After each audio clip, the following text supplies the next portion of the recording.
En 1766, un impresor de Londres llamado John Spilsbury tuvo una curiosa idea. Cogió el mundo y lo cortó. El mapa diseccionado de Spilsbury fue el primer rompecabezas del mundo. A mediados del siglo XVIII, quitando o poniendo las pocas piezas que faltaban, el mundo había sido descubierto.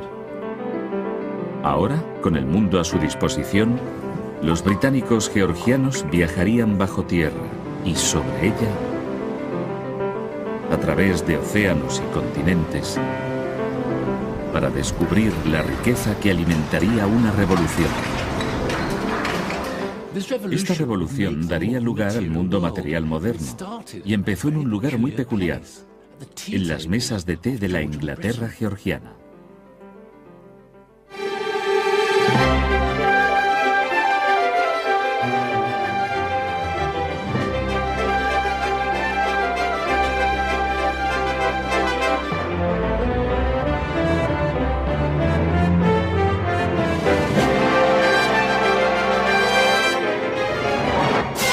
¿Qué hizo la revolución industrial por nosotros?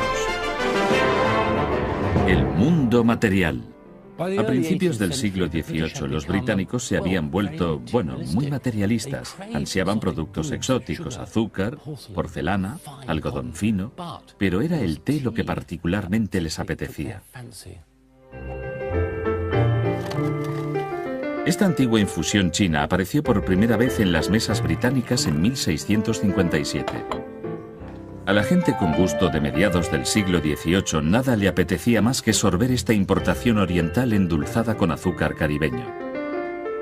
Lo bebían en la mejor porcelana china y vestidos con algodones de la India, incluso con calicós y telas de chins. Esto era la buena vida y todo el mundo quería un sorbo. Cómo este sueño se hizo realidad es una de las más fascinantes aventuras de la historia británica. Fue una aventura animada por la búsqueda de riqueza y empieza bajo tierra con la riqueza mineral escondida en lo profundo de la tierra, de la cual lo más importante es el hierro. El hierro sale del suelo como mineral de hierro. Aquí tengo un trozo. El caso es que para hacer hierro con esto uno tiene que fundirlo, es decir, calentarlo a muy alta temperatura para quitarle el oxígeno que contiene. Los herreros usaban carbón vegetal, pero en el siglo XVIII se estaba agotando. Probaron con carbón, pero el carbón contiene sulfuro que al calentarse con el mineral de hierro hace que el metal resultante sea quebradizo y sin utilidad. Parecía que el carbón no era la solución, pero un hombre creyó que sí. Tuvo la idea acertada en el lugar adecuado. Aquí, en Coalbrookdale, en Shropshire, se pueden encontrar el mineral de hierro y el carbón con mucha proximidad. Y esto es exactamente lo que el maestro herrero cuáquero Abraham Davy estaba buscando. Con esto supo poner los cimientos del mundo material moderno.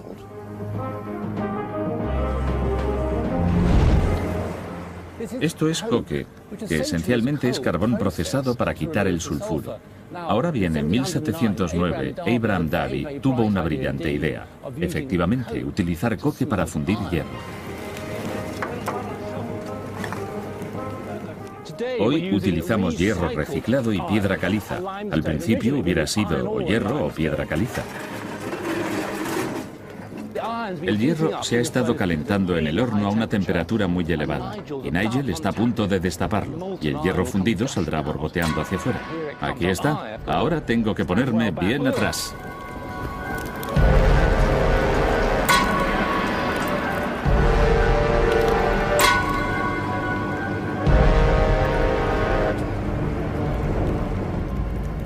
Esto es un molde cerdo en el que se formó el cerdo de hierro. Lo llaman cerdo por una razón muy sencilla. Se parece bastante a una cerda con cerdos pequeños alimentándose de ella.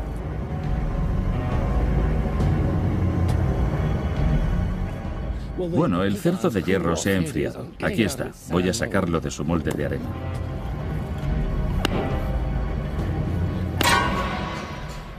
Y aquí está. Hierro bueno, fuerte, utilizable, justo como lo habría hecho Abraham Davy.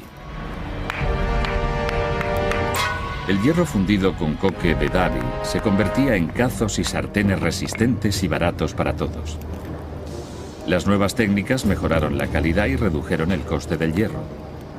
En 50 años, Coalbrookdale llegó a ser uno de los lugares más industrializados de la Tierra. Inglaterra se volvió de hierro y nadie estaba más loco por el hierro que John Wilkinson, el loco del hierro. Fue uno de los propietarios fundadores de Broseley, cerca de Coalbrookdale.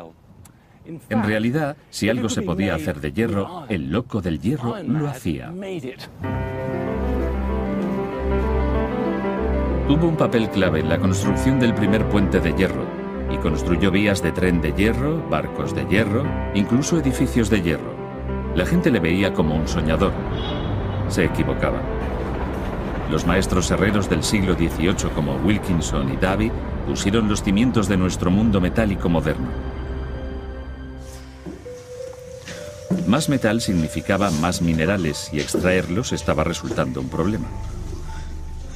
Gran parte de la riqueza mineral de Inglaterra se halla en lo profundo de la tierra, en minas continuamente inundadas, como esta mina de estaño en Cornualles.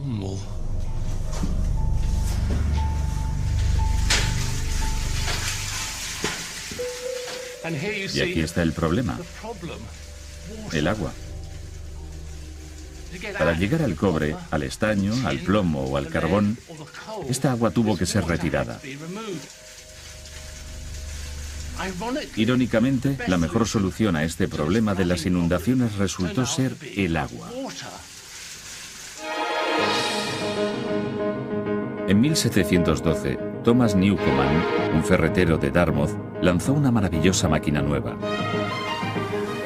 El primer motor atmosférico de Newcomen fue instalado cerca de esta moderna reconstrucción en Dudley, en los Midlands occidentales. Se llamó motor atmosférico porque utilizaba la presión de la atmósfera para crear energía y movimiento. Este modelo muestra los principios por los cuales el motor funcionaba, de manera bastante básica. Este tarro de cristal representa el cilindro y esta jeringa de aquí, el pistón, el verdadero motor. El pistón está dentro del cilindro, pero para nuestro objetivo está aparte. Ahora llenamos el tarro con vapor. Al no ser de hierro fundido, sino de cristal, podemos ver cómo entra el vapor y parece que va bastante bien. Cerramos el tarro de forma que el vapor quede encerrado dentro. Bien, ahora voy a rociar el tarro con agua fría. El vapor que hay dentro se ha condensado. Ahora el vapor condensado ocupa menos espacio que el vapor, de forma que se ha creado un vacío parcial dentro del cilindro. Este vacío produce una presión atmosférica que empuja el pistón hasta arriba. Aquí se para, casi forzado, por la presión atmosférica del exterior. Así es como esta increíble máquina usaba agua y calor para crear movimiento y energía. Casi fantástico para la época.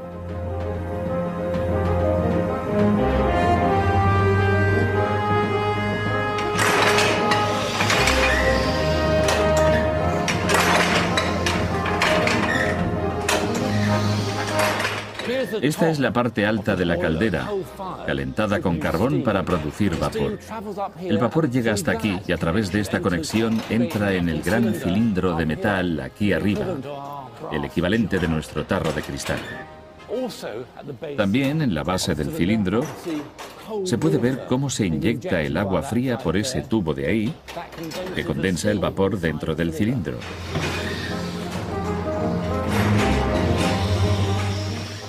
El pistón baja, tira del enorme extremo de la viga hacia abajo.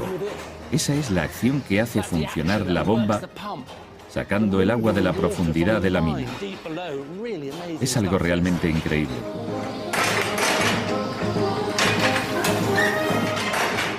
El motor Newcomen es realmente una magnífica pieza, absolutamente pionera, uno de los inventos más importantes de la historia del hombre. Fue una nueva fuente de energía. Hizo que fuera posible tener acceso a estos minerales, estaño y carbón, inundados en lo profundo de la Tierra. Casi se puede afirmar que sin este motor la revolución industrial nunca hubiera existido. El vapor bombeaba las minas y llegaría a impulsar las fábricas de Inglaterra. Pero todo este vapor necesitaba, adivinadlo, carbón. Y aun sabiendo dónde buscarlos, seguía siendo un asunto de querer y no poder. William Smith era un topógrafo de canales cuya pasión eran los fósiles. Mientras estudiaba la tierra a través de la cual pasaría el canal, Smith advirtió extraños dibujos en las rocas. Fue quizás la fascinación de Smith por los fósiles lo que le llevó a descuidar su trabajo como topógrafo. De todas formas, en 1799 fue despedido y acabó en la prisión de deudores. Al mismo tiempo, sus ideas sobre la formación de las rocas fueron despreciadas y su mujer se volvió loca. Todo esto basta para que uno se vuelva loco.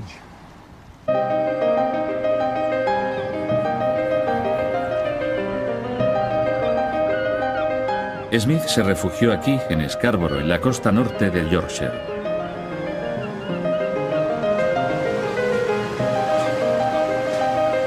Era el lugar perfecto para satisfacer su pasión y demostrar que tenía razón. Estos acantilados en las afueras de Scarborough son una maravillosa ilustración de las ideas geológicas de Smith.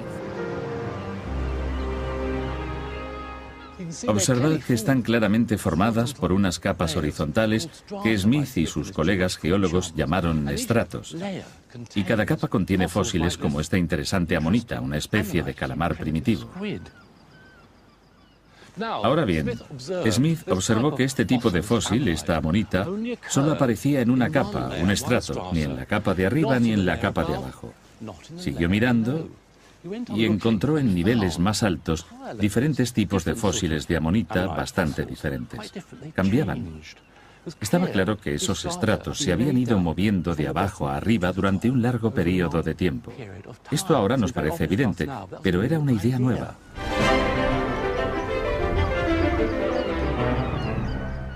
El trabajo de Smith proporcionó la primera evidencia científica de que el mundo se había creado durante millones de años. Y no era algo solo de interés abstracto. Smith reconoció que si las capas, los estratos, siempre aparecen en el mismo orden, entonces era bastante posible predecir lo que hay en la profundidad de la Tierra. Para demostrar su teoría, Smith decidió exponer los fósiles en secuencia cronológica. En 1829 se construyó un museo, el Rotonda, con esa finalidad. Aquí, en el Paseo Marítimo de Scarborough.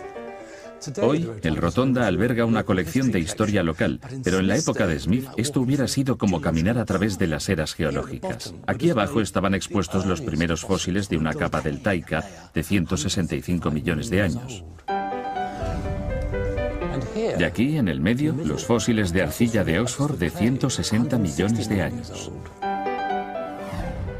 Y justo aquí, en lo alto, había fósiles de los oolitos de Hambledon de solo 155 millones de años.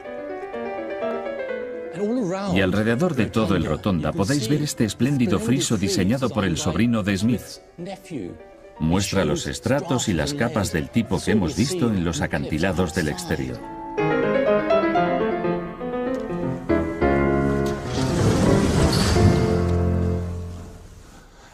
Y este es el legado de los estratos de William Smith.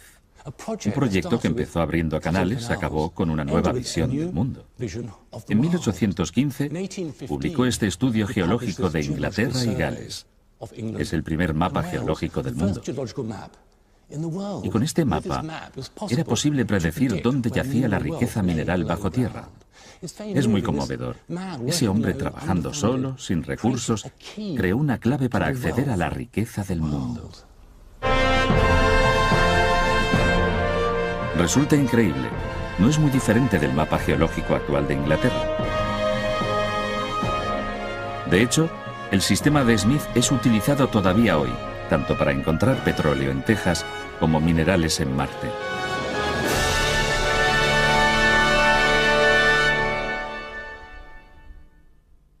Pero a pesar del enorme esfuerzo de hombres como Davy, Newcomen y Smith, había cosas, como el té y el algodón, que nunca podrían ser cultivadas, producidas o encontradas en suelo británico. Era el momento de buscar en otra parte, el momento de encontrar la pieza que faltaba. Para los geógrafos georgianos, esa pieza que faltaba era el continente del sur. Algunos creían que para equilibrar la Tierra en el norte y evitar que el mundo cayera, tenía que haber un enorme continente en el sur.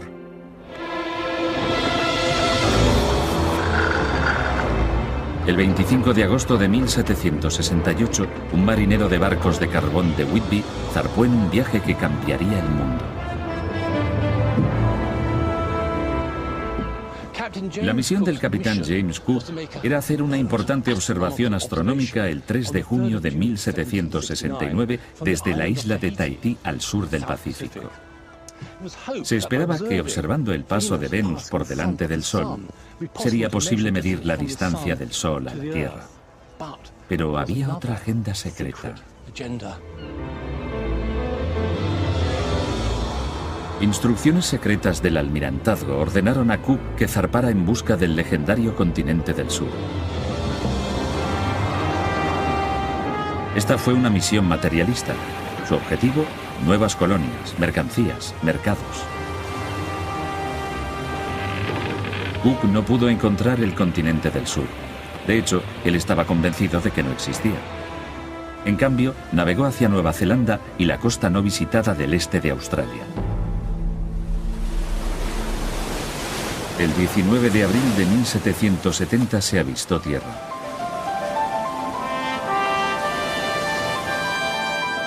Mientras Cook inspeccionaba la costa, el botánico Joseph Banks registró la vida de plantas y animales en la costa.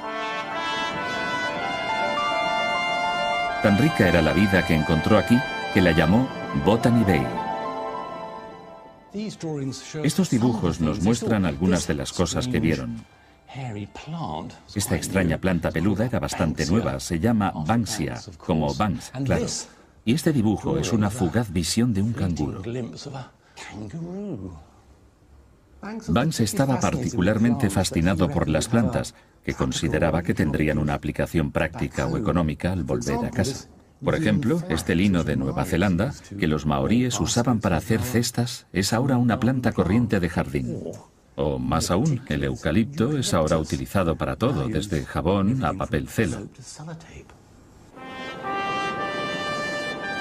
La travesía de Cook puso las piezas que faltaban en el mapa del mundo. Eso marcó el fin de la era de los descubrimientos, y para los pueblos nativos que encontró fue el fin del mundo tal como lo conocían. También sembró las semillas de la moderna economía global. Y fue Banks, el botánico de a bordo, quien ayudó a esta economía a florecer. A su regreso se convirtió en el primer director no oficial del Jardín Botánico del Rey en Kew. He venido a Kew para conocer a un historiador de plantas, el Dr. Toby Musgrave. Toby, ¿qué hizo Banks aquí en realidad? Lo que hizo fue ver los beneficios económicos de instalar plantaciones. El Imperio Británico se estaba expandiendo. Teníamos todas esas colonias, así que dijo, ¿por qué no ponemos plantaciones en todas esas colonias? Cogemos las plantas de A y las trasladamos a B y podemos ganar mucho dinero. Esto realmente era una gran idea. Así que él vio todo el potencial del imperio como un lugar adecuado para recoger y cuidar plantas. Envió a grupos de hombres llamados los cazadores de plantas, esos chalados que dieron la vuelta al mundo, Norteamérica, Sudamérica, Australia, y volvieron con todas estas plantas. Algunas son muy bonitas, son plantas de jardín, como los geranios, que son estupendos, son sudafricanos. Tenemos cosas como la cola de macaco, que vino de Chile. Una de las áreas en las que Banks veía un gran potencial era el té, esta planta de aquí. Ah, esta de aquí. El té en esa época era una mercancía muy valiosa. China tenía el monopolio, así que la gente de aquí lo adulteraba con hierro. Lo rellenaban con caca de oveja y toda clase de pequeñas porquerías. ¿En serio? Sí, sabía fatal, seguro. Pero eso es porque al ser tan valioso aumentaban el peso, probablemente. Era como un truco. Totalmente. Así que Banks dijo, bueno, ¿por qué no quitamos al hombre del medio? Hay que conseguir té y cultivarlo nosotros. No pudo conseguirlo en China, pero llegó a conseguir algunas plantas de la India. En 1850 montó una industria de té en la India. Así que toda esta maravillosa especie de belleza al final se mueve por el comercio. Oro verde. Oro verde, sí.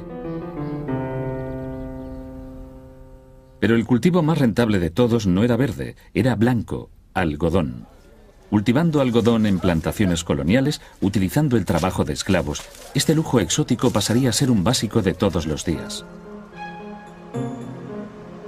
Desde América y las Indias occidentales, el algodón se llevaba a Liverpool y a través de un canal a molinos como el de Quarry Bank, cerca de Style.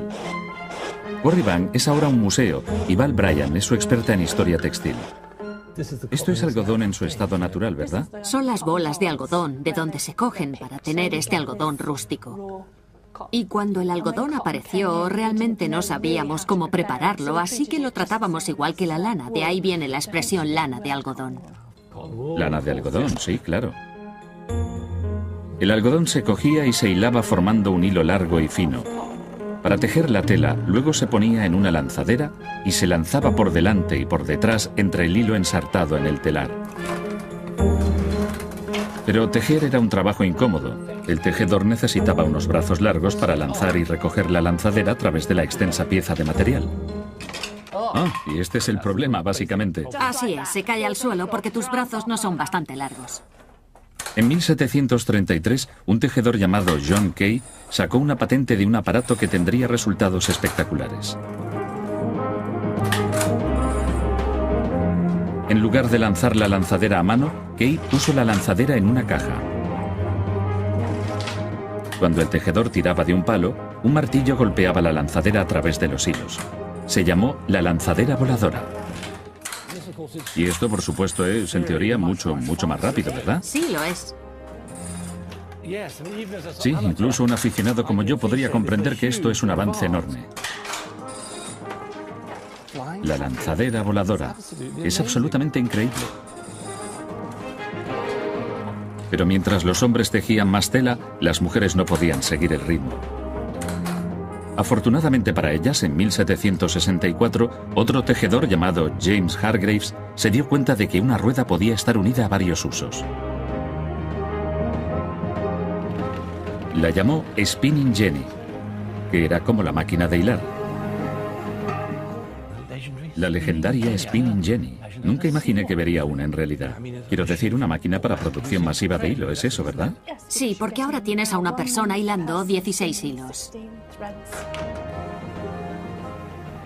Y seguramente esto se iba ampliando uniformemente. Podían ser 20, 40 o 60. Sí, se perfeccionó con más y más usos. Realmente es ahora cuando desaparece el hilado del sistema campesino. Por eso existen molinos como el edificio de Quarry Bank. Es el principio del mundo moderno, producción en masa.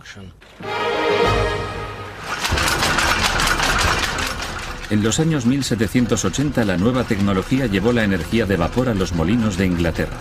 El tejido de algodón, antes un producto de importación caro, era accesible para todos. En los años 1830, en gran parte gracias al algodón, Inglaterra era la nación más rica del mundo. Pero era un trabajo agotador. A principios del siglo XIX, los obreros, como estos del Quarry Bank Mill, hilaban y tejían de 12 a 14 horas al día. Lo que necesitaban era una pausa.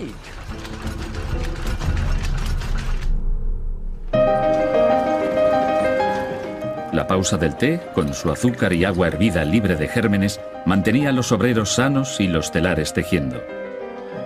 Pero sus tazas de loza barata tenían una desagradable tendencia a cuartearse. Para evitarlo, primero echaban un chorrito de leche, un hábito que muchos tenemos todavía hoy. En cambio, las tazas chinas eran bonitas y resistían el calor. Por desgracia, los chinos mantenían en secreto la receta de su preciosa porcelana. Un secreto que los alfareros británicos estaban decididos a descubrir. Esto es una arcilla china. Pero esto no es China. Esto es Cornualles. Debajo de Cornualles yacen espesas capas de granito. Durante millones de años se han ido descomponiendo en un polvo fino como de tiza que simplemente se lava de la roca. Se llama kaolin por una serie de acantilados de China. Hoy la arcilla china se utiliza para todo, desde dentífrico hasta revistas, y es el segundo producto británico más exportado. Incluso se lo vendemos a China. Y el hombre que lo descubrió fue un curioso químico cuáquero llamado William Cookworthy. Estaba obsesionado con encontrar el secreto de la verdadera porcelana china. En 1746, Cookworthy visitó una pequeña mina en Cornualles. La mina utilizaba una máquina Newcomen para prevenir inundaciones. Cuando los hornos de la máquina necesitaban un apaño, los obreros les ponían parches utilizando una arcilla local con curiosas propiedades. Cookworthy estaba intrigado, Vino aquí, a Trigorin Hill, cerca de Helston, para ver el origen de esa arcilla. Este es uno de los pozos de donde venía la arcilla. Increíble. Cookworthy había encontrado el ingrediente que faltaba para una porcelana realmente fuerte justo aquí, en Cornualles. Cookworthy se llevó su arcilla china a casa y empezó a experimentar. En 1768 produjo la primera pieza de genuina porcelana inglesa. Su descubrimiento fue aprovechado por alfareros como Wedgwood, Spout y Coffley aquí en Colport, cerca de Colrookdale. Aquí tenemos la arcilla china, se llama kaolin, ¿verdad? Y voy a echar un poco, es muy fina. Esto, por supuesto, era la base de la porcelana, ¿verdad? Sí. ¿Y con qué está mezclado? Le añadimos lo que se conoce como piedra china, que es un material muy parecido. Los molemos juntos para hacer un polvo muy fino de esta consistencia y luego lo mezclamos con agua para hacer un líquido espeso, suave que echamos y que se conoce como barbotina. Y está aquí dentro, ¿no? Efectivamente, hay que mezclarlo bien. Comprobar que es una mezcla suave y agradable. Y yo ahora lo vierto. Dentro del molde. El exceso de barbotina se vierte fuera y lo que queda se deja secar una hora. Aquí está. Adherido por la parte del yeso tenemos este casi maravilloso bol con forma de taza de té. Ahí lo tienes. Kate, este objeto tan delicado ahora hay que ponerlo al fuego, así que nos vamos al horno. Efectivamente. Después de una semana en el horno, se decora la taza. Desde los años 1750 se sustituyó el pintado a mano por la impresión con calcos. Se grababa un diseño en una plancha de cobre, se cubría de tinta y se usaba para imprimir cientos de calcos. Usando esto, los fabricantes podían producir en masa porcelana china decorada, incluso imitaciones de diseños chinos. Como el modelo Willow, creado en los años 1790 por Spout. Después de otra semana en el horno, la taza se vidria y se vuelve a poner al fuego. Es fantástico, qué cosa tan bonita. Y supongo que esto hizo que cosas bonitas como esta fueran accesibles para una mayor parte de la sociedad en el siglo XIX. Estas eran mucho más baratas. Mucho más baratas que pintadas a mano. Es una cosa preciosa. Estoy muy orgulloso de haber participado al hacerla. Gracias a la producción en masa y a la mecanización, cosas que antes eran disfrutadas por una selecta minoría, como el té, el algodón y la porcelana, eran ahora accesibles para todos.